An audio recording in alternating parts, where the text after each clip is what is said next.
Singareni medical board కార్మికులకు శాపంలా, దళారులకు వరంలా మారింది. 30 నుంచి 40 ఏళ్ల పాటు సింగరేణిలో నిద్రాహారాలు మానుకొని సంస్థ మనుగడ కోసం శ్రమించిన కార్మికుల శ్రమ దళారుల పాలవుతోంది. కొత్తగూడెం శేషగిరి భవన్లో ఏర్పాటు చేసిన విలేకరుల సమావేశంలో సింగరేణి కాలరీస్ వర్కర్స్ యూనియన్ అధ్యక్షులు వాసిరెడ్డి సీతారామయ్య మాట్లాడుతూ, సింగరేణి మెడికల్ బోర్డు వ్యవస్థ అవినీతికి అడ్డాగా మారిందని, 5 లక్షల నుంచి 8 లక్షల వసూలు చేస్తూ అనర్హులను అన్ఫిట్ చేస్తున్నారని ఆరోపించారు.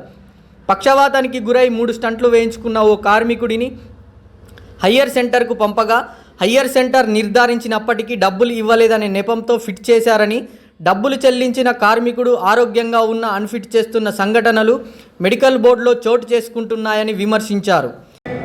సింగరేణిలో మెడికల్ బోర్డు అనేది అవినీతిమయంగా మారిపోయింది.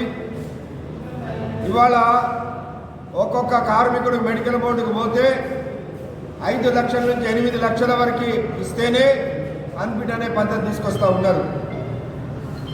ఇవాళ ఒక అండర్ గ్రౌండ్ కార్మికుడు, ఫేస్లో పనిచేసే ఒక కార్మికుడికి 3 స్టంట్లు పడి ఆయనకి పెరాలసిస్ వచ్చిండి స్పైనల్ కార్డ్ ప్రాబ్లం ఉందని కంపెనీ పంపిన హయ్యర్ సెంటర్లో నిర్ధారణ అయినప్పటికి కూడా ఆయన డబ్బులు ఇవ్వకపోతే ఆయన్ని ఫిట్ చేశారు. సర్ఫేస్ వర్కరు ఒక స్టంట్ పడ్డా ఆయన్ని మాత్రం అన్ఫిట్ చేస్తూ ఉన్నారు.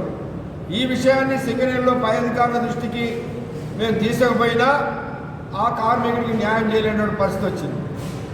ఇంకా అనేక అవకతవకలు జరుగుతూ ఉన్నాయి ఈ యొక్క మెడికల్ బోర్డులో. దీనికి పరిష్కారం ఒకటే. 1981లో ఏఐటీ సీనియర్ నాయకుడు కొమరయ్య గారు ఉన్నప్పుడు ఏదైతే ఒక అగ్రిమెంట్ చేశాడో 29/1/1981 నాడు జరిగిన అగ్రిమెంట్ని కనుక అమలు చేస్తే ఏ కార్మికుడు కూడా ఒక్క రూపాయి ఎవరికి పెట్టకుండా మెడికల్ బోర్డు అయ్యి కొడుకుని పెట్టే పరిస్థితి వస్తుంది. కాబట్టి ఆ విధంగా చేయాలని మేము ఏఐటీసీగా డిమాండ్ చేస్తూ ఉన్నాం.